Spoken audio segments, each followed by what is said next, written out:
The main part of a typical micrometer is called the frame. The frame is U-shaped to provide clearance over the objects to be measured.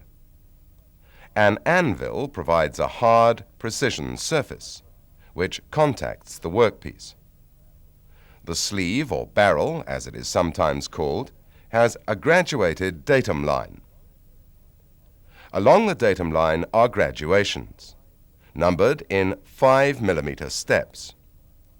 Between each step are the 1mm unnumbered divisions. Each millimeter division is subdivided by ½ mm sub-markings on the opposite side of the datum line.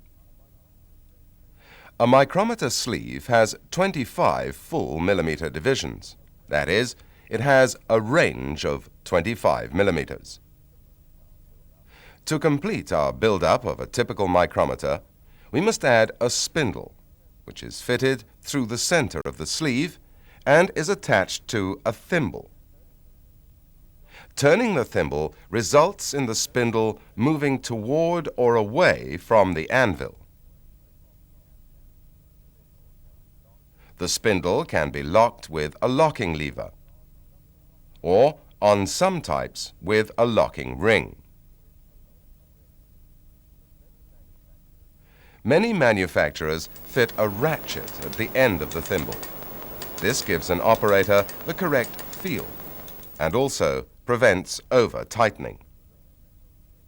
So then, to recap on the part names, we have a frame with its anvil and spindle lock, a sleeve or barrel bearing the graduated datum line. Finally, we have the spindle, which is turned by the thimble.